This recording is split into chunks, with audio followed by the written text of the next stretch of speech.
espacio muy desestructurado, es para promover el diálogo acá con los estudiantes de ambos programas. Así que te vas a dar cuenta pues que yo voy caminando por el aula y simplemente pues les paso a ellos el micrófono para que se sientan totalmente pues abiertos de preguntarte.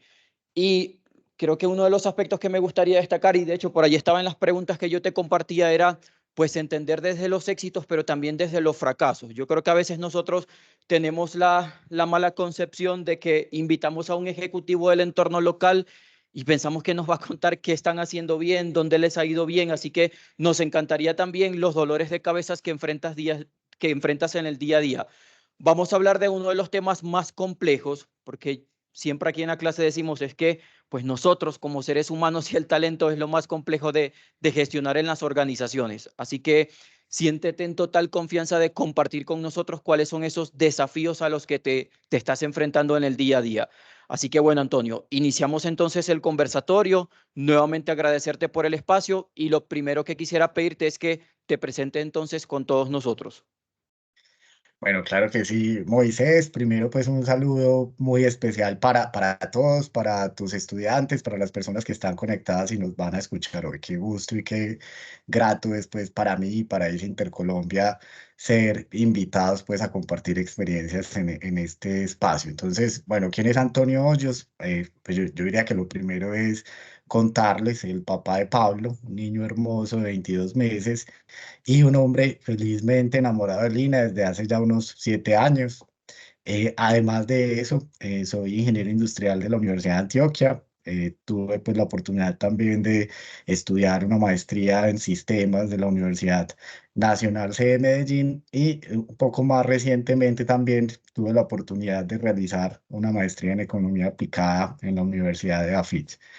Desde hace 11 años soy también profesor universitario en la Universidad de Antioquia, mi alma mater, en el Departamento de Ingeniería Industrial, en el pregrado de Ingeniería Industrial y en alguna oportunidad en uno de sus posgrados también. Y pues he tenido también la fortuna de que mis primeras experiencias laborales fueran en el sector salud. Tuve la oportunidad de trabajar en dos instituciones muy buenas de la ciudad, en Clínica Las Américas y luego en el Hospital Pablo Tobón Uribe, mucho en temas de desarrollo organizacional, temas de ingeniería de procesos, y pues digamos que lo que más destaco de allí fue que me permitió como entender mucho un concepto que es el concepto de la fragilidad humana, que creo que sería parte de lo que ahora pues también les voy a compartir y en esta conversación. Actualmente soy responsable de la Dirección de Estrategia e Innovación de ISA Intercolombia. Ahorita les voy a contar también qué es ISA Intercolombia, en donde en los últimos 5 años he tenido pues la fortuna y la oportunidad también de trabajar en la dirección de talento organizacional, pero muy vinculado siempre a lo que han sido como esos desafíos estratégicos de la compañía, todos esos retos que hemos afrontado en los últimos años, lo que me permitió pues ya hoy estar pues digamos acompañando al equipo de la dirección de estrategia e innovación. Y creería que ya, como para resumir, sobre todo como un observador y un explorador de la condición humana, es decir, me llama mucho la atención la forma en la que actuamos, la forma en la que pensamos, la forma en la que nos comportamos, y soy pues como una persona muy apasionada por el conocimiento y aprender y enseñar, Moisés. Eso sería como la respuesta a esa pregunta de quién es Antonio acá y para compartir y comenzar. Muy bien, Antonio, excelente. Nos queda muy claro, pues, sobre todo la formación académica, experiencia profesional y la parte familiar. Así que gracias por esa presentación. Ahora sí quisiera que nos cuentes un poco acerca de la propuesta de valor actual de ISA Intercolombia, porque a veces nosotros, pues, escuchamos ISA y creemos solamente, pues, energía, telecomunicaciones, pero no entendemos de forma completa a qué se dedican. ¿Nos cuentas un poco su propuesta de valor? Sí, claro que sí. Bueno, entonces lo primero es contarles, yo hago parte de una compañía de ISA y sus empresas. El grupo ISA y sus empresas es un grupo grande que como mencionas, Moisés, pues tenemos negocios en transporte de energía, en autopistas, en telecomunicaciones, pero en particular yo hago parte de una compañía que es ISA Intercolombia, que es la compañía encargada de desarrollar el transporte de energía en Colombia. ¿Quién es ISA Intercolombia hoy, cierto? Es el mayor transportador de energía a alta tensión del país. Tenemos cerca del 70% de la red, más de 12.000 kilómetros de circuito y más de 100 subestaciones en todo el país. Somos un equipo humano de cerca de 830 personas y hacemos presencia en más de 400 municipios de país, como para que dimensionemos un poco. O sea, estamos casi que en un tercio de los municipios del país. Y nosotros lo que hacemos es que somos un eslabón muy importante de eso que es la cadena de transporte o la cadena de la energía eléctrica. Somos los responsables de transportar esa energía que normalmente se produce en zonas muy alejadas, en donde se ubican las hidroeléctricas, los grandes proyectos de generación, y somos como los responsables de construir esas grandes autopistas que son las líneas de transporte de energía de alta tensión, que son las que acercan esa energía que está por allá muy lejos a los grandes centros de consumo, a las ciudades y a las grandes industrias, en donde ya, pues digamos, los distribuidores y los comercializadores son los que ya se encargan de que llegue a cada uno de nuestros hogares. Pero entonces somos ese eslabón que conecta los grandes centros de producción con los grandes centros de consumo. Además de eso, como les mencionaba, entonces somos esa empresa que en Colombia ya propiamente dicho materializa el negocio de transporte de energía de ISA y nuestra labor es construir, administrar, operar y mantener todos esos activos de transporte de energía en Colombia. Somos además pues una empresa joven, el año pasado cumplimos 10 años, que de alguna manera combina eso de lo mejor del ADN de ISA, que es la excelencia operacional, la rigurosidad, la excelencia en el logro de los objetivos y en alcanzar grandes retos, toda una historia de más de 50 años de ISA en Colombia y pues ya en todo el continente. También con una cultura un poco más fresca, que de alguna manera está buscando muy deliberadamente ser un ambiente muy propicio para la innovación. Además, pues somos una compañía que cree en algo que para nosotros es fundamental, que es el valor sostenible. Y para nosotros el valor sostenible, ahí para, digamos, seguir dando respuesta a esa pregunta que haces, es primero valor al accionista. O sea, somos una compañía que sabe que nos debemos a nuestros accionistas, que debemos ser una compañía viable financieramente, rentable, atractiva. eh, pero que además dentro de esa visión de valor sostenible somos una empresa que entiende que debemos dejar una huella, un impacto social y ambiental positivo. Es decir, por donde pasamos, en donde hacemos nuestras actividades, donde desarrollamos nuestros negocios, esperamos que las cosas queden iguales o mejores que como nos las encontramos. Y finalmente, entendemos también como parte de esa propuesta de valor, de esa promesa, de eso que nos corresponde hacer como compañía, que también somos responsables de mantener vigencia corporativa. ¿Y qué es eso de vigencia corporativa?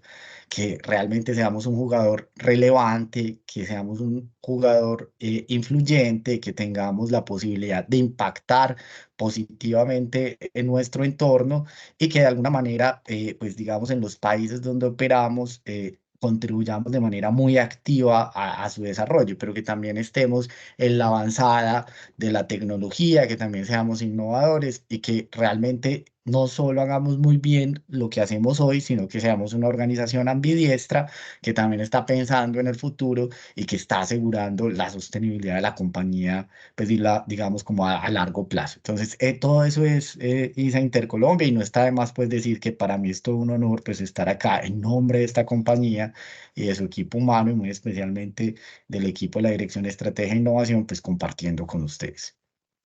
Muy bien, Antonio. Ahorita mencionabas un aspecto que siempre, pues cuando uno piensa en ISA lo tiene muy claro, es su eficiencia y excelencia operacional. Y para lograr eso estamos muy claros nosotros en que no solamente tiene que ver con capacidades tecnológicas, de infraestructura, sino sobre todo de talento. Quisiera que nos compartieras desde tu rol como director de estrategia e innovación, también con trayectoria en la parte de desarrollo organizacional, ¿cómo fomentan en sus líderes que la implementación de la estrategia venga en cascada y que todas las personas, independientemente el cargo muy operativo que tengan, que conozcan el enfoque estratégico del negocio? Ujú. Bueno, mira, esa pregunta es muy buena, Moisés, y sí, la experiencia, digamos, en talento humano me permite ahí compartirles pues ya, digamos, como con muchos elementos esta respuesta, y es, vea, yo creo que lo primero y lo más importante es que definitivamente todo eso tiene que ver es con la cultura, o sea, que nosotros logremos que los líderes cascaden la estrategia, pero no solo que la cascaden, sino que la gente la entiende y se apropia de ella, es una conversación de cultura. De hecho, no es una conversación de estrategia, es una conversación de cultura. Y en la medida que nosotros logramos tener una cultura que apalanca la estrategia, logramos tener, digamos, organizaciones que son exitosas. Y yo diría que quizá el primer eslabón para que eso pase, para que eso funcione, para que nosotros tengamos una cultura que apalanque la estrategia, es el papel de ese líder máximo de la organización, bien sea un gerente general, bien sea un presidente de la compañía, que con esa actitud que tiene, con esa apertura que tiene, que con esa posición que toma frente a los hechos y al reconocimiento de la importancia del trabajo de todos, permea a los otros líderes en ese ejercicio de desarrollo. Entonces, o sea, lo primero es tener un líder de máximo nivel, o sea, el CEO de la compañía, el gerente general de la compañía, comprometido con eso, con entender que la estrategia es un asunto de todos. Y si uno logra eso, si uno logra que ese liderazgo sea consciente de eso, digamos que ya el resto casi que se va dando por añadidura. Realmente ya es muy poco lo que hay que hacer. Pero bueno, diría que lo segundo, después de tener a ese CEO muy comprometido con esa mirada de que la estrategia es de todos, la hacemos entre todos y la logramos entre todos, pues es como considerar que si uno tiene líderes experimentados, vuelvo y digo, probablemente no hay mucho que hacer, porque ya entonces esos líderes que han tenido un recorrido, esos líderes que son los gerentes de las áreas funcionales, de las áreas transversales, de las áreas de negocio, que han tenido un recorrido, que ya de alguna manera también han venido teniendo experiencia y madurez en el ejercicio de liderazgo, ellos saben que nada lo pueden lograr solo. Entonces, de alguna manera, ahí también, cuando uno ya tiene esos líderes experimentados, diría que el trabajo también se facilita mucho. O sea, uno ya no es desde estrategia, desde talento, como vendedor de Biblias, tratando de convencer a los líderes de que hagan una cosa, sino que ellos mismos ya lo han vivido y se han dado cuenta, porque la experiencia les ha demostrado que con consulta y participación, haciendo parte a todos los trabajadores de la estrategia, es que logran hacer las cosas. Y ahí yo diría una cosa y es, diría yo que casi que las únicas instituciones que funcionan con disciplina castrense son como los ejércitos, ¿cierto? Las únicas instituciones que funcionan bien sin que haya una discusión, sin que haya una conversación, sin que necesariamente haya una gran deliberación o apropiación son los ejércitos. Pero en cualquier otra organización, en cualquier otro grupo humano organizado, creo que es indispensable lograr la vinculación con el propósito superior para que las cosas funcionen. Y eso se logra, pues de alguna manera, como con esa conciencia. Entonces, recapitulando esa respuesta a Moisés, de estudiantes y todos los que nos acompañan acá, pues diría que lo clave es tener un líder que esté convencido de que las cosas se logran con la gente. Y si usted tiene ese líder convencido con eso, de ahí para abajo es muy fácil lograr que los liderazgos empiecen a ser empáticos y empiecen a construir con los demás. Muy bien, Antonio, partiendo de esa respuesta, entonces, ¿nos podrías contar desde tu experiencia personal alguna situación, algún proyecto que hayas liderado, pero que se haya traducido en un cambio estratégico significativo, pero que lo hayas abordado desde una perspectiva de liderazgo? Sí, vea, es que yo creo que no hay ningún cambio estratégico que no se pueda abordar desde el liderazgo, es lo primero que yo diría. O sea, yo creo que casi que cada vez que nosotros pensemos en un cambio en una organización, lo más importante es el liderazgo. Eso es como cuando uno ve el ejercicio de emprendimiento y le dicen a uno, vea, es que uno no está comprando la idea, uno está comprando es al emprendedor.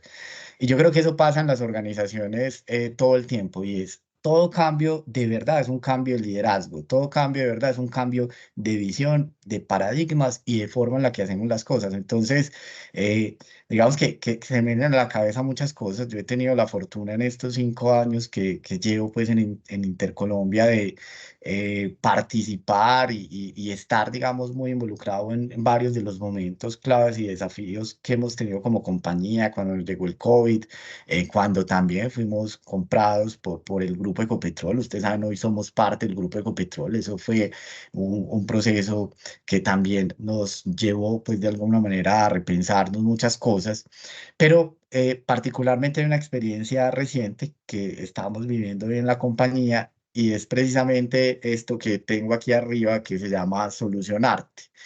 Y Solucionarte es un gran cambio de paradigma cultural y estratégico que estamos haciendo en la compañía. Entonces, ¿qué es Solucionarte? Solucionarte es un movimiento cultural. Como yo les decía, nosotros somos una empresa joven, pero una empresa joven que viene de una empresa mucho más madura, que se ha caracterizado muchísimo por la experiencia, por la excelencia operacional, muchísimo por esas capacidades técnicas muy desarrolladas y que pues de la mano de eso viene la rigurosidad y quien lo creyera, de la mano de la rigurosidad a veces viene también la toma de decisiones que puede ser un poco más lenta, digamos, la aversión a los riesgos, la propensión a tener, digamos, unas decisiones, unos entornos más conservadores. Y pues parte de ese gran desafío que nosotros hoy tenemos, entendiendo, y ahí conectamos con el mundo de la estrategia, entendiendo lo que es nuestro entorno cada vez más complejo, cada vez más dinámico, en el que casi que esas estrategias de largo plazo, pues nos las tenemos que replantear porque es que el mundo cambia tan rápido que ese plan pues ya no sirve.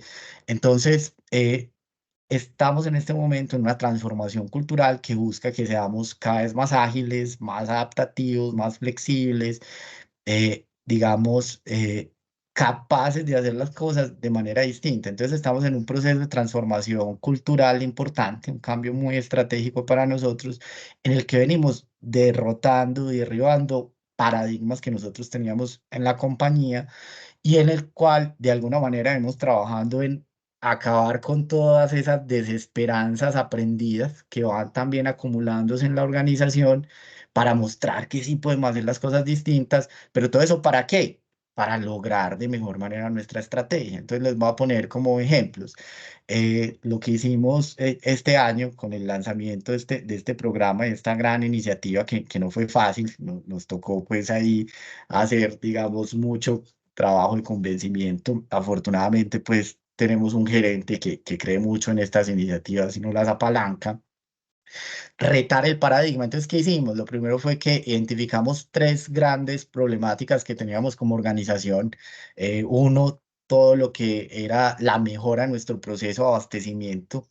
Yo creo que como en la mayoría de las compañías, el proceso de abastecimiento es un proceso muy importante que apalanca, digamos, estratégicamente los negocios, pero que también se van volviendo a veces muy rígidos, a veces en unos plazos, digamos, muy establecidos, con muchos controles, y a veces se vuelven de alguna manera un elemento que puede poner algunas talanqueras en la ejecución eficiente de los procesos. Revisamos también todo el tema de relacionamiento y sostenibilidad. Ahí habían cosas que queríamos también afinar.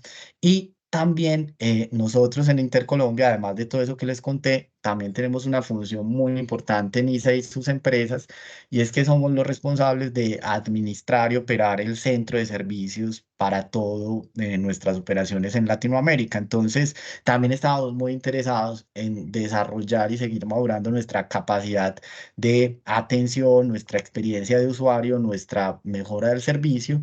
Y ahí pues ya ustedes se podrán imaginar todos los paradigmas que uno se puede encontrar. Entonces lo que hicimos fue que sacamos de nuestro comité de gerencia a varios líderes para ponerlos a liderar unas células de trabajo con equipos multidisciplinarios. Al inicio, pues digamos, yo creo que había más incertidumbre y más temor que cualquier otra cosa. Y los acompañamos metodológicamente los hemos venido acompañando metodológicamente para sacar adelante cada uno de esos retos. Entonces nos enfrentamos a muchos paradigmas, cosas como, venga, es que los recursos son míos, las personas son de mi área, ¿cómo que me las va a llevar para allá para trabajar en otro tema? No, venga, que sí, los recursos son de todos y vamos a trabajar para resolver esto. Dentro de las metodologías que hemos utilizado, hemos pues usado muchos marcos ágiles y hemos tratado también de trabajar mucho con un concepto que es la andragogía, que es como esas experiencias pedagógicas y ese disfrute también para que las personas adultas puedan aprender más fácil. Entonces, cosas como cuando hemos querido hacer ejercicios con mucha creatividad, las personas al inicio pues sienten alguna resistencia porque pues estamos acostumbrados a la presentación formal, a los PowerPoint, lo que llama la tiranía del PowerPoint. Y aquí hemos roto completamente, pues digamos, esas formas tradicionales de trabajar, tanto que les cuento que cada vez que tenemos un sprint y una entrega de estos equipos para poder de alguna forma ir agregándole valor en cada uno de estos desafíos a la compañía, lo que hace la gente ya es que hace dramatizaciones, hace juegos, incluso se disfrazan. Entonces, paradigmas que iban pasando ahí es, venga, no, eso nos resta a nosotros credibilidad, eso no es corporativo, todo lo contrario, lo que hemos logrado es con esas narrativas mucho más dinámicas, enganchar a la organización, que la gente se divierte y la gente entienda realmente lo que estamos haciendo. Entonces, personas que nos decían, o me decían a mí, pues yo no me voy a disfrazar, está loco, nada, yo no voy a dramatizar eso, yo no voy a hacer el ridículo. Hoy son los primeros que cuando hay que hacer una presentación de estas, se la fuman verde para imaginarse de la manera más creativa la forma en la que van a presentar esos resultados a la organización. Entonces, digamos que uno se encuentra mucho de eso, pero volvería al asunto. Creo que todos estos retos, cuando son estratégicos, realmente son retos que se afrontan desde el liderazgo. Obviamente también uno utiliza muchas herramientas técnicas para poder sacar las cosas adelante, los marcos de trabajo, etcétera. Pero es esa conversación donde identificamos paradigmas y donde empezamos a retarlos la que nos permite el cambio que nos acerca a la estrategia Moisés.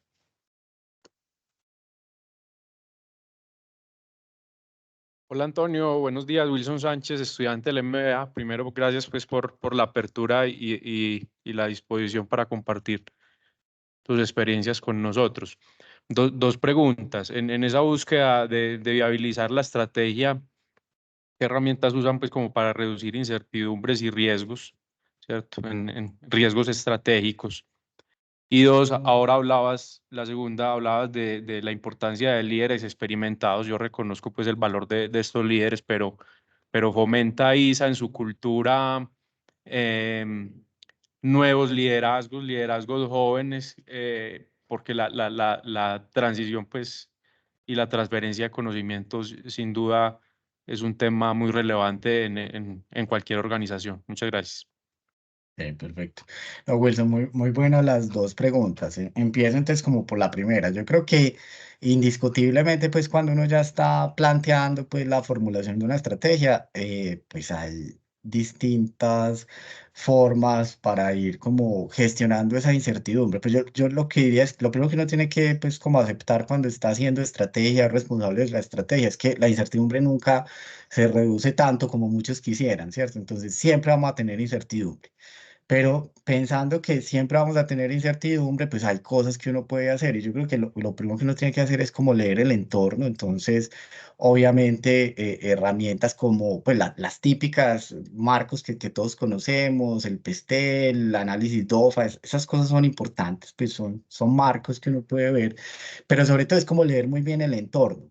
Creo que eso es clave, leer el entorno, saber en dónde estamos jugando, un contexto, dependiendo de cuál es nuestro negocio o el marco geográfico de nuestro negocio, en dónde estamos, cuál es nuestra región, a nivel macro, cómo se ve, a nivel país, a nivel Latinoamérica, a nivel mundial, eso hay que hacerlo, o sea, darle una mirada a cómo se ubica nuestro negocio geográficamente, quiénes son nuestros competidores, indiscutiblemente quiénes son nuestros competidores es algo muy importante. Hay herramientas pues como el diamante de Porter, a pesar de que son muy clásicas, terminan siendo muy interesantes, o sea, responderse esas preguntas de cuál es nuestra competencia, quiénes son los nuevos incumbentes, cuál es el poder de mercado de los proveedores de los clientes, esas cosas son muy importantes.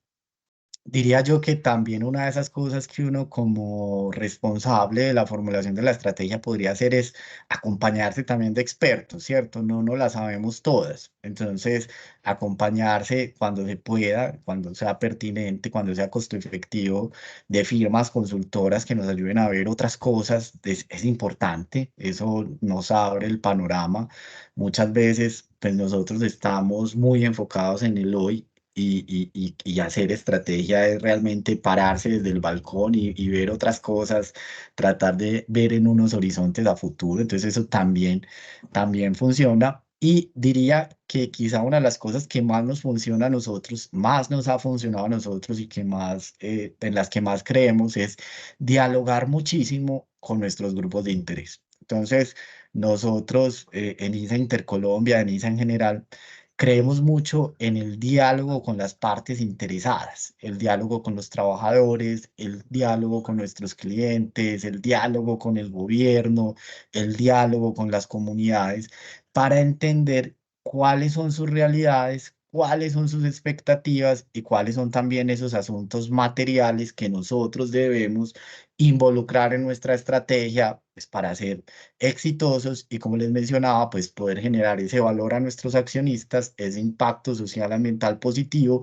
y también, pues digamos, consolidarnos en esa vigencia corporativa. Yo diría que, digamos, tener, y ahí lo va a conectar también un poco Wilson con este tema del liderazgo, porque no son solo herramientas, sino que también es un tema de actitud. Yo creo que cuando uno piensa en ese liderazgo, en el contexto de la formulación de la estrategia, eso tiene que ver mucho con la capacidad de escuchar. O sea, cómo uno es capaz de no solo escucharse a uno mismo, ni de tratar de imponer una idea, sino de escuchar genuinamente a los demás para tratar de construir. Creo que eso también tiene que ver mucho como con el coraje de hacer preguntas, porque a veces, pues probablemente ustedes lo han vivido y todos lo hemos vivido en muchos contextos, a veces hay como unos dogmas, unas preguntas que nadie se atreve a hacer y todos sabemos que por allá hay como un elefante abajo de la mesa y nadie lo quiere poner como por encima. Entonces, hacer preguntas para poner elefantes sobre la mesa, eso también es una herramienta muy importante cuando nosotros estamos formulando la estrategia y eso es liderazgo porque hay que tener coraje muchas veces para hacer esas preguntas. Tener apertura para retar los propios paradigmas, porque es que, pues digamos que la mayoría de problemas, esta es una frase de un filósofo norteamericano, Russell Lakoff, él decía, la mayoría de problemas no se resuelven por restricciones autoimpuestas, son nuestros mismos paradigmas los que no nos permiten ver otras cosas. Entonces, ¿cómo retamos esos paradigmas? ¿Cómo nos dejamos convencer por otros cuando los argumentos son buenos para que las soluciones sean distintas, así no sean las cosas que nosotros pensábamos inicialmente? Yo creo que también algo muy importante desde ese liderazgo, también como instrumento para construir y formular una estrategia, es también de alguna manera la disposición al riesgo. O sea, uno sí tiene que tener de alguna manera una disposición al riesgo. O sea, si usted es muy conservador, si usted es una persona extremadamente estructurada y conservadora, de pronto hacer estrategia no va a ser su mejor elemento de vocación profesional, porque hay que tener cierta disposición a arriesgarse y a sentirse cómodo en la incertidumbre. Y yo diría, ahí como para redondear esa parte ya de la respuesta, incluso yo hablaría de que lo que se necesita es como un sano escepticismo, muy empático escepticismo, porque tenemos que estar dispuestos a ser convencidos y a dudar de lo que ya creemos, muy empático porque hay que escuchar y sobre todo creería yo como de una genuina voluntad de cooperar. O sea, hay que estar dispuestos a que los aportes de los otros le den forma a esa cosa nueva que va surgiendo, casi como un alfarero que coge el barro y lo va transformando en algo. Yo creo que eso es más o menos lo que hacemos las personas que trabajamos en la estrategia. Cogemos todas esas señales, cogemos todos esos elementos y le vamos dando forma hasta que luego eso nos hace mucho sentido y de alguna manera todos lo vemos como algo legitimado. E hiciste otra pregunta muy buena, Wilson, y yo te voy a decir pues que me parece muy buena. Yo te voy a decir que en ISA hacemos muchas cosas por eso. De hecho, les muestro, pues yo soy como una muestra de eso. Yo tengo pues realmente 35 años y hoy estoy teniendo la oportunidad de liderar, pues digamos, esta área de estrategia e innovación en Intercolombia, ¿cierto? En un proceso de crecimiento en el que me han dado muchas oportunidades para liderar desafíos estratégicos, me han dado muchas oportunidades para participar en proyectos y sobre todo en donde he tenido mucha libertad para actuar, para equivocarme a veces, aprender de sus errores y ponerlos luego, digamos, como parte de lo que ya vamos llevando como aprendizajes organizacionales. Pero en términos generales, pues desde el área de talento hay unos procesos muy organizados, ¿cierto? Nosotros contamos con unos procesos de identificación de talento, de identificación de sucesores, y se hace mucho acompañamiento a estas personas para que precisamente en espacios de exposición, en los momentos, digamos, donde van apareciendo desafíos, estas personas tengan la posibilidad de trabajar en ellos, a veces pues muy de la mano de otros líderes y ir madurando en esa capacidad de trabajar con otros y poder conectar y tomar buenas decisiones en esos ambientes de incertidumbre. Entonces, Wilson, yo creo que esas serían como las respuestas que daría a esas dos preguntas que me haces. Antonio, mucho gusto. Mi nombre es Faber Vélez, estudiante de la maestría en finanzas de aquí de la universidad. Eh, Agradecerte también como Wilson el espacio y el tiempo que nos dedicas a contarnos estas experiencias que para nosotros son tan útiles. Yo tengo dos preguntas que hacerte. La primera, muy relacionada con el tema del liderazgo de equipos, pues mi experiencia poquita profesional que tengo me ha generado como un paradigma y es que yo siento que el reto más difícil que tenemos ahora como profesionales es el liderazgo de equipos. Cuando uno tiene gente a cargo y liderar esos equipos de trabajo, creo que es el reto más grande más allá de la parte técnica del cargo propiamente dicho. ¿Cuáles son esos tips o herramientas que vos nos podrías dar de ese liderazgo de equipos? ¿Cómo lo implementas con los equipos que has tenido, que tenés a cargo actualmente?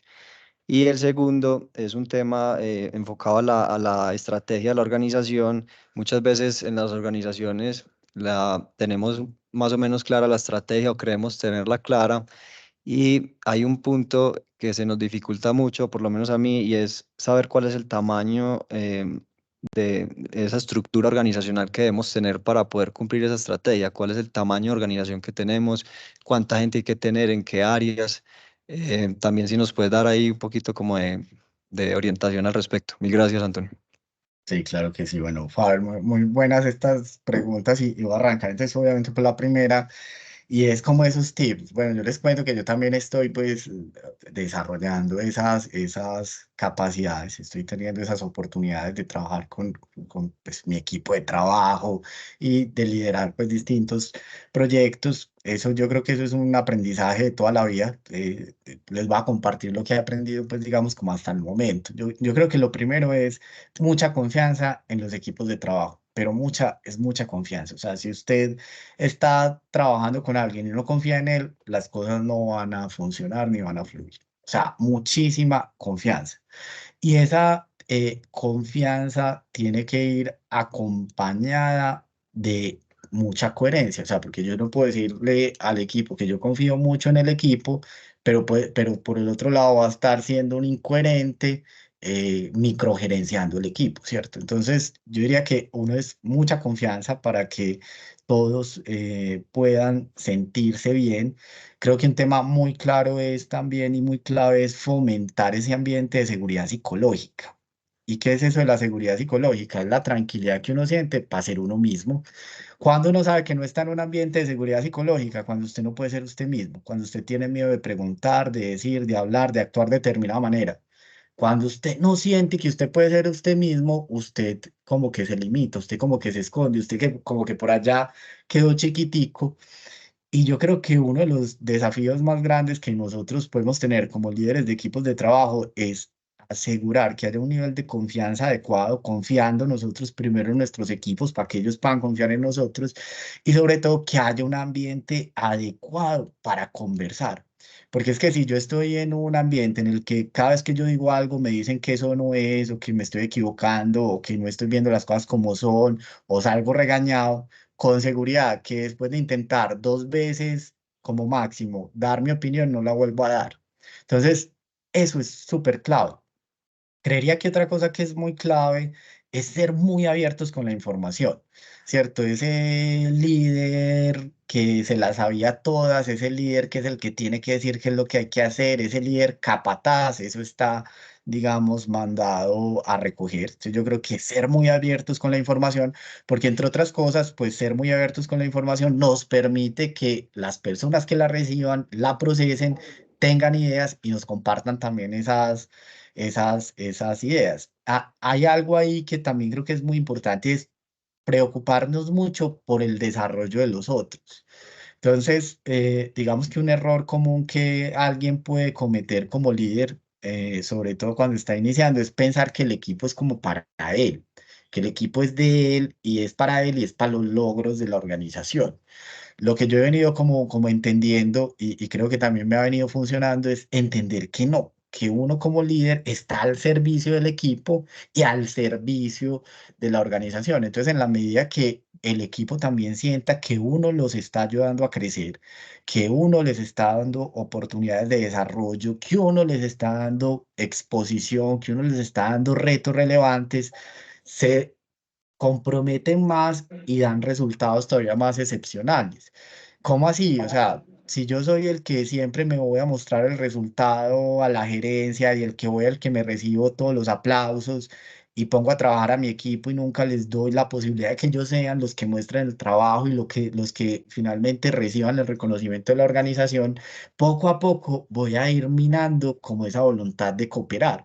Mientras que si yo los pongo a ellos al frente y yo estoy atrás, pues yo los pongo a ellos al frente y son ellos los que pueden exponer, son ellos los que pueden liderar los retos, son ellos los que pueden tomar la vocería en las reuniones, son ellos los que pueden estructurar los entregables, son ellos los que se pueden vender con esos resultados en la organización, van a estar absolutamente motivados y no solo eso, sino que van a ir expandiendo cada vez más sus capacidades técnicas, sus capacidades de liderazgo para obtener resultados todavía más grandes. Entonces, en la medida que nosotros ayudamos a que nuestros equipos de trabajo crezcan, crecemos nosotros y crece la organización. Y eso es muy importante. Y para eso, pues digamos que hay también desafíos personales. O sea, uno tiene que cuidarse de la microgerencia, uno tiene que cuidarse de las inseguridades propias.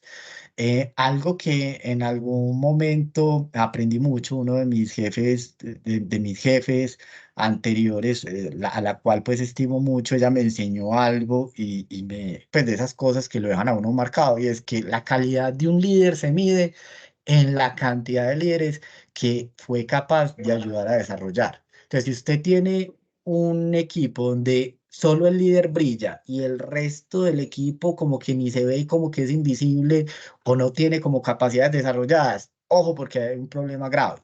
Hay un problema grave de liderazgo, mientras que cuando usted ve esos equipos en donde las otras personas son capaces de brillar, están contentas y están logrando entregar resultados adecuados, hay con toda seguridad hay un liderazgo empático, hay un liderazgo de servicio y hay mucha humildad para no tener miedo de que los otros brillen y así todos ganemos todavía más. Entonces, Faber, eso sería como la respuesta a esa primera pregunta de uno qué puede hacer para trabajar con esos equipos y desarrollarlos bien, es ponerse al servicio de ellos, ser empático, obviamente, ser exigente, claro, es que los resultados son lo primero, esa es la base, o sea, hay que tener buenos resultados, pero también ser empático y ayudarlos a desarrollar. Y lo segundo que preguntas, bueno, de eso también pues les puedo compartir ahí mucha experiencia, pues digamos que casi que pues en estos 10 años he trabajado mucho también en ese tema de diseño organizacional. Entonces ahí lo primero, Faber, es cuando nosotros hablamos ya parados desde lo que es el mundo del diseño organizacional, por ahí hay una máxima clásica que sigue siendo muy válida y dice algo así como que la estructura debe seguir a la estrategia, ¿cierto? Y lo otro es que pues la estructura también condiciona el resultado. Entonces, haces una pregunta que es muy buena. Venga, si yo ya sé cuál es la estrategia, entonces yo cómo traduzco eso, porque aquí hemos hablado de unos temas que son unos aspiracionales, hemos hablado de un liderazgo, pero yo ya cómo traduzco eso en unas capacidades que me permitan a mí lograr lo que yo quiero. Entonces, cuando uno habla de diseño organizacional, hay un modelo que creo yo pues que es como el modelo más famoso y desde hace mucho tiempo y yo creo que funciona precisamente por lo simple que es el modelo de la estrella de Galbraith, que dice como que el diseño organizacional es, por un lado, la estrategia, por el otro lado, la estructura, por el otro lado, los procesos, por el otro lado, el talento y por el otro lado, como las métricas y los incentivos que yo le pongo a la organización para que esto funcione. Entonces, yo diría, Faber, pues lo primero es como entender el tamaño de la ambición, ¿cierto? Entonces, vos ves cuál es el tamaño de tu ambición. Entonces, tenés unos objetivos y esos objetivos tienen unas metas. Obviamente eso lo tenés que poner en unas ventanas de tiempo. Y cuando uno ve y se empieza a preguntar, ¿qué necesito yo tener instalado? ¿Qué capacidades tengo yo instaladas para lograr esas metas en esas ventanas de tiempo que yo tengo? Y priorizando, haciendo buenas escogencias, haciendo buenas renuncias, empezás a definir cuáles son los recursos. Entonces vos querés hacer algo muy bueno y sabes que no tenés esa capacidad instalada todavía en la organización. ¿Qué te toca hacer? Crear un área y traerte talentos para que ocupen posiciones en esa área y empiecen a desarrollar esos desafíos estratégicos. Ahora, dentro de tu estrategia, vos te das cuenta que ya tenés la capacidad, pero que como que no es suficiente. Entonces ahí ya nos vamos a cosas más aterrizadas, ¿cierto? Hacemos análisis de FTs, mediciones de capacidades de los procesos, identificamos que ya no necesitamos 3, sino 4, 5, 6 o 7 personas. Entonces, para eso también hay métodos que se pueden, digamos, utilizar. O por el contrario, también haces todo tu planteamiento estratégico y te das cuenta de que ya hay unas capacidades que a lo mejor no son vigentes para lo que necesitas. Y a lo mejor te das cuenta que esas áreas que tenés, pues ya no te sirven y a lo mejor lo que hay que hacer es transformarlas, sí, o en algún momento tomar decisiones de renuncias a ciertas áreas y ciertas capacidades para poder seguir creciendo en otras. Eso te diría también, Faber, de la segunda pregunta que me haces. Antonio, buenos días. Mi nombre es Isis Moreno, estudiante de la maestría en finanzas. Quería preguntarte, si bien ustedes hacen parte de un ecosistema energético, pues acá en Colombia, ustedes transportan pues como tal esa energía, pero hay otra empresa que genera, hay otra empresa que comercializa. ¿Cómo es la relación en cuanto al liderazgo con esas otras empresas que hacen parte del ecosistema? Porque ustedes están en este momento en un cambio cultural, cambio de paradigma, son una empresa joven, creativa, flexibles, ágiles. ¿Cómo interactuar con esas empresas que de pronto son rígidas, que no tienen esa misma cultura y que de pronto la toma de decisiones es diferente? O sea, ¿cómo manejan pues ese ecosistema en cuanto a estrategias y liderazgo? Listo. Ahí, y sí, no, muy buena pregunta. Y pues clarificar que ese otro ecosistema, pues muchos de ellos sí son otras empresas del sector que no hacen incluso parte pues de nuestro grupo empresarial, ¿cierto? Pero ¿cómo nos relacionamos? Pues digamos que lo primero es, pues hay muchos espacios, el sector eléctrico es un sector, diría yo, como muy bien articulado, muy bien formado, con mucha tradición, con mucha trayectoria, en el que hay también, digamos, distintos espacios gremiales que permiten las conversaciones articuladas de los temas que corresponden, ¿cierto? Entonces hay unos escenarios, por ejemplo, hay un escenario que es Andesco, que es la asociación de las empresas de servicios públicos. Entonces ahí hay, pues digamos, unos escenarios gremiales bien interesantes de interacción en donde hacemos ejercicios de colaboración siempre que corresponde para el desarrollo del sector. Hay otra asociación muy importante donde nosotros también participamos, que es la ANDI, también, en donde, pues dependiendo de las temáticas, colaboramos con estas organizaciones para sacar adelante iniciativas de sector. Hay otra asociación en la cual recientemente nosotros ingresamos, que es Ser Colombia, que es la Asociación de Energías Renovables, en donde nosotros somos el primer transportador de energía que ingresa a esa asociación, que era solo de empresas generadoras, en donde precisamente y muy en convicción de lo que hoy sabemos también es que la transición energética no solo necesita nuevas fuentes de generación de energía, sino también redes que lleven esa energía a donde se necesita. Entramos ahí y somos muy abanderados de una máxima que es: sin transmisión no hay transición, porque por ahí había un paradigma como raro en el que pensábamos que la transición era simplemente construir plantas solares y energía eólica. Y resulta que no, o sea, para poder hacer una transición, esa energía se tiene que poder incorporar en el sistema, porque si no, pues no habría cómo transportarla y nosotros somos responsables de eso. Se espera que más o menos de aquí al 2050 las redes eléctricas en el mundo se tengan que multiplicar por 2.5 veces hasta 3 veces para poder incorporar esa energía. Entonces, para volver un poco como a la pregunta que dices, que me haces, Isis, yo creo que lo primero es tener un gran propósito para poder interactuar con esas empresas de sector, tener muy claro cuál es la perspectiva del negocio, cuáles son nuestros propósitos, qué es lo que nosotros queremos, cuál es esa agenda de conversación que queremos tener, identificar muy bien esos escenarios y pues compartir de manera genuina nuestras preocupaciones e invitar a trabajar en las formas de trabajo que nosotros estamos pues también como implementando, Isis. Eso se me ocurre pues para darte respuesta a la pregunta que me haces. Antonio, muchas gracias. Yo tengo una pregunta ya que hablaste del tema sin transmisión no hay transición y es cómo impacta en la estrategia y la cultura de ustedes las definiciones corporativas que hagan, por ejemplo, desde Ecopetrol, sobre todo pues ahora como dueño mayoritario, no sé, que de pronto a veces, digamos que en ese tema de la transición energética, uno puede llegar a sentir que no está claro o que sí está claro, pues ya desde su visión, ¿cierto? ¿Cómo impacta todas esas definiciones corporativas de Ecopetrol como socio dueño mayoritario, ¿cierto? En la estrategia y la cultura de ustedes.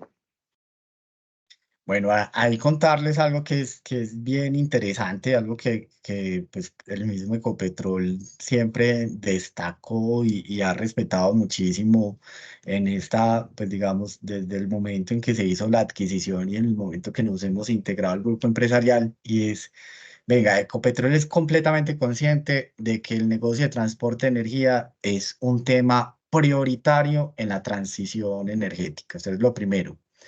Lo segundo es que Ecopetrol, cuando evaluó ese ejercicio de adquirir a la compañía, lo hizo precisamente por esa claridad estratégica que ya se tenía, y desde el primer momento ha ratificado la estrategia de ISA para el desarrollo de sus negocios. O sea, casi que cuando Ecopetrol nos adquiere, dice: vea, eso que ustedes tienen como estrategia, eso es, no le cambió nada, eso es, y para allá es para donde vamos.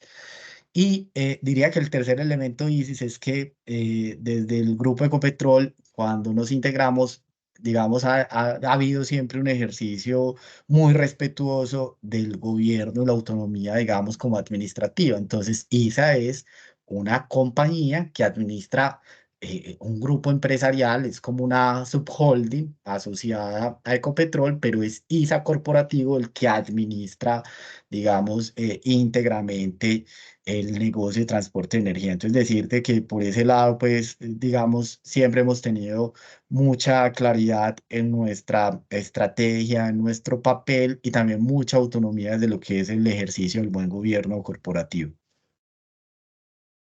Muy bien, Antonio, muchas gracias. Yo quisiera hacerte una pregunta con respecto a un aspecto que mencionaste hace un momento, porque la semana pasada nosotros en este curso de estrategia, pues abordamos el enfoque de la estrategia emergente, la estrategia del enfoque clásico, pero hablábamos acerca de un paper que tiene unos principios de agilidad estratégica y uno de los principios es la modularidad o movilización de recursos. Y tú lo dijiste ahorita acerca del talento. Entonces, ¿cuáles han sido los principales retos que están enfrentando ustedes como líderes al movilizar talento? Porque no es fácil decirle a un coordinador o a un ejecutivo, es que estás hoy en este proyecto, pero quizás en cierto tiempo te necesito en este otro proyecto, o estás en este proceso clave, pero ahora te necesito en otro proceso clave. Creo que es uno de los principios que más diferencia hoy día los líderes estratégicos. Lo necesitamos hacer, pero nos enfrentamos a tantos desafíos. Entonces, quisiera escuchar tu opinión desde tu rol, desde la experiencia de Isa, ¿cuáles están siendo esos desafíos cuando ustedes estratégicamente buscan movilizar su talento? Sí. Bueno, esa es muy buena pregunta y yo creo, y quisiera incluso ahí también, Moisés, conectar con algo y es, yo ahorita les había hablado del liderazgo en el contexto de la formulación de la estrategia y creo que la pregunta que me haces ya tiene que ver mucho con el liderazgo en el contexto de la implementación de la estrategia, porque una cosa es formular la estrategia, otra cosa es hacer que eso pase.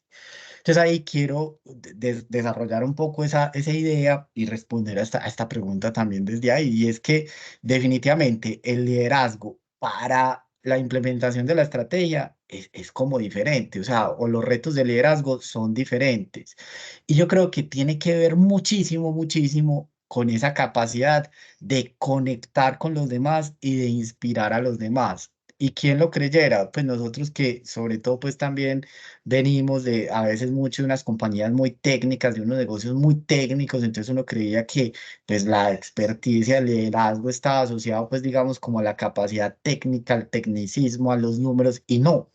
Resulta que los seres humanos compartimos una necesidad muy básica que es la necesidad de darle sentido al mundo, a la realidad. Y esa necesidad de darle sentido al mundo, a la realidad, nos hace estar muy dispuestos a escuchar historias. Entonces yo diría, una de esas grandes cosas que nos permiten a nosotros movilizar el talento y que todos tenemos que tener muy claro es esa capacidad de narrar lo que hacemos, de contar historias que conecten a los demás con el propósito, que la gente entienda con, como ese cuento pues que todos hemos escuchado, que no están pegando un ladrillo, sino que están ayudando a construir la catedral más bonita del mundo, ¿cierto? Esas historias, esa capacidad de narrar es clave. También esa posibilidad, digamos, de inspirar para que la acción sea motivada. No hay nada peor, yo diría, no hay nada más estéril que hacer una tarea a secas, que hacer una cosa porque toca y porque es obligatorio. Trabajar por un salario, yo creo que eso es lo más aburridor que puede existir, ¿cierto? Cuando las personas están inspiradas, cuando las personas estamos inspiradas, somos más creativos, somos más productivos, somos más innovadores. Y voy ahí a empezar a conectar con lo que me preguntabas ahora. Estamos más dispuestos también al cambio, porque si estamos motivados y nos sentimos en un ambiente de confianza, de seguridad psicológica, pues si bien el cambio en principio me puede asustar un poquito, como que puedo estar más dispuesto a trabajar en eso. Entonces yo creo que cuando ya estamos pensando en esa formulación, en esa implementación de la estrategia, tenemos que seguir teniendo, digamos, esa disposición a escuchar, a aprender rápidamente el error, o sea, ayudarle a la gente a entender que los errores no son un problema, eso es clave, ser capaces de adaptarnos en la medida en la que vamos caminando esa implementación de la estrategia, que es lo que decías, Moisés, como yo me doy cuenta que de pronto esta persona que hoy está en esta posición se tiene que ir para la otra. Ah, bueno, entonces yo voy preparando eso en un ambiente, en una cultura donde eso se va normalizando, donde las personas no tienen miedo de equivocarse y por lo mismo no tienen miedo al aprendizaje, a los nuevos retos y en donde constantemente nos estamos haciendo las preguntas y nuevas preguntas siempre que sea necesario, ¿cierto? Entonces, yo creo que cuando uno piensa en ese liderazgo para la implementación de la estrategia, ya es un liderazgo muy narrador, muy comunicador, en donde tiene que haber mucha valentía, empática, escuchando siempre, y en donde estamos también muy dispuestos a reconsiderar siempre que sea necesario y a ver el error como una fuente de aprendizaje. Entonces, dicho eso, yo tengo una cultura que hace que la gente no le tenga miedo a equivocarse, que hace que la gente tenga ganas de desafíos, que hace que la gente se sienta motivada porque es reconocida y porque sabe que su trabajo es bien valorado. Normalmente eso permite que la gente diga que sí y que haya una movilidad mucho más fácil entre los recursos de la compañía. Diría eso, Moisés, como para responder a esa pregunta que me haces. Muy bien, Antonio. No quisiera dejar pasar la oportunidad, sobre todo por el rol que tienes y la trayectoria en ISA, es decir, estás en estrategia, innovación, pero también desarrollo organizacional. Quisiera saber si nos puedes compartir qué están haciendo hoy día enfocados en gestión del conocimiento. ¿Por qué? Porque creo que todos los empresarios en el país y específicamente en el país se enfrentan al reto de la migración de talento. Migración pues acá en lo local, migración en lo global, pero es cierto que el talento clave está rotando muy rápido de nuestras organizaciones. Ustedes tienen un nivel de conocimiento especializado altísimo por la actividad a la que se dedican. Entonces, ¿cómo le hacen para que ese conocimiento tácito que tiene su talento clave realmente se apropie y se quede en la organización aunque las personas se vayan?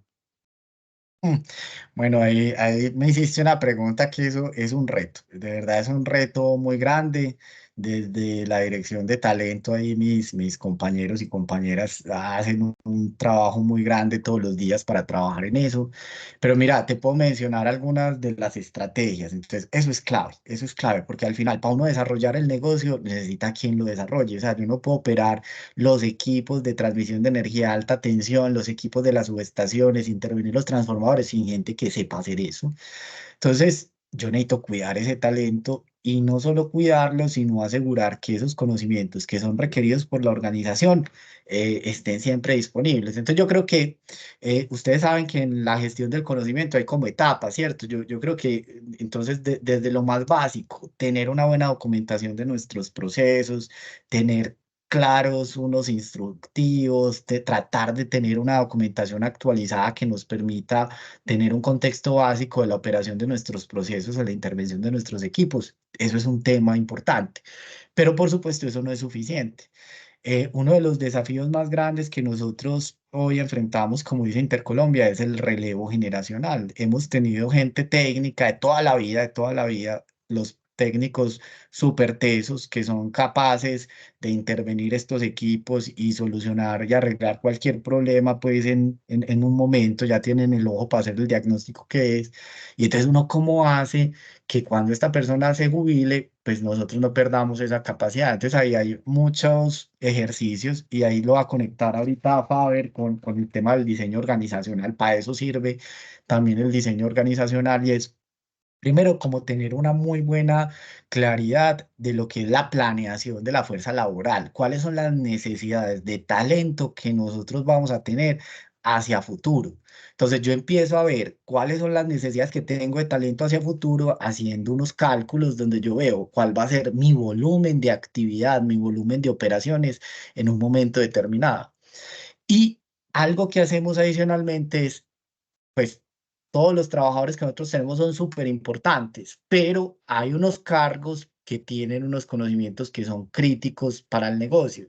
Entonces a eso lo denominamos como unos cargos críticos y lo que hacemos es que empezamos a hacer unos inventarios de conocimientos para esos cargos críticos. Entonces también sabemos qué es lo que deberían saber esos cargos críticos. Y esto lo conectamos mucho en esa mirada de planeación del talento también con las fechas de jubilación de las personas. Entonces ya sabemos que este señor, que es un talento crítico, se va a jubilar en 5 años. Entonces lo que tratamos de hacer, una de las estrategias a veces es, venga, vamos a traer un reemplazo anticipado para que durante este tiempo, 3, 4, 5, 2 años, dependiendo de la criticidad de sus conocimientos, esta persona empiece a tomar experiencia, a trabajar de la mano de este profesional más experimentado para que el día que esta persona se jubile, tenga a alguien al que le pueda entregar eso.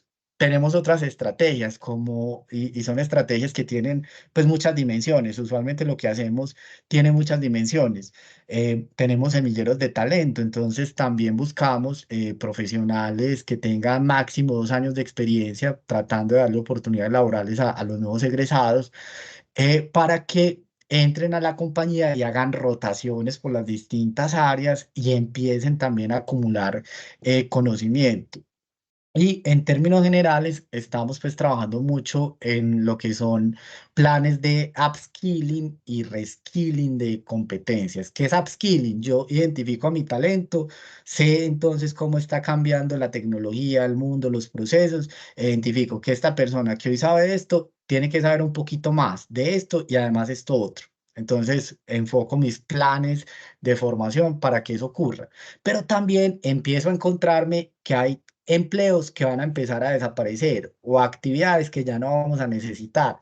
Antes, ¿yo cómo hago para hacerle un reskilling de habilidades? Es decir, cambiar un poco ese perfil y hacer que nos permita, pues digamos, o hacer que ese empleado pueda tener una participación y una contribución importante en otra actividad. Entonces, ese es un ejemplo de ese abanico de estrategias de gestión de conocimiento. Hacemos muchas más cosas, pero esas son pues un poco las que en este momento se me ocurre compartirles, Moisés. Muy bien, Antonio. Ya se nos acabó el tiempo, pero no las oportunidades de trabajo en conjunto. Entonces, Antonio, de verdad, nuevamente, muchas gracias por el espacio. Creo que definitivamente estos espacios son el valor agregado en nuestros cursos. Nosotros procuramos en los cursos de posgrado, también de pregrado, pero sobre todo en posgrado por el perfil de nuestros estudiantes, de generar este acercamiento con los ejecutivos, tanto en el entorno local como en el entorno global. Así que te digo, es quizás la primera oportunidad que tenemos de tener una relación como esta, pero la intención es invitarlos a que se sumen acá a la universidad, que cuenten con la universidad ella para desarrollar espacios como esto con nuestros estudiantes de pregrado, de posgrado, que vamos a hacer una clase experiencial en sus oficinas también. Así que ten por seguro que en los próximos días yo te voy a estar escribiendo entonces para que avancemos en esas oportunidades de trabajo en conjunto. Entonces, en nombre por acá de los estudiantes de la maestría en finanzas, del MBA, nuevamente muchísimas gracias por el espacio, Antonio, y como te digo, cuenten con la Universidad EIA. Ahorita mencionabas eso de planes de formación, educación ejecutiva. Nosotros queremos impactar a la sociedad, ¿ok? Y para eso tratamos de ofrecerles valga la redundancia, oferta muy pertinente, muy actualizada. Entonces, muchas gracias nuevamente y ahí sí entonces te doy la palabra para que cierres ya el espacio. Listo, no, pues, muchísimas gracias, Moisés. Nuevamente, gracias por esta invitación. Les digo pues que para mí es un gusto compartir con ustedes. Para ICE Intercolombia también pues es un gusto poder compartir estas experiencias y hacer parte, digamos, de los procesos de formación, cosa que nos interesa mucho. Muchas gracias por todas las preguntas. Muchas gracias a todos los asistentes externos que también se conectaron. Y no, muy dispuesto a volver a conversar cuando me inviten, Moisés. Así será muy pronto. Bueno, Antonio, un Bueno, que estén muy feliz día bien. para Feliz todos. día Hasta para luego. todos. Muchas gracias.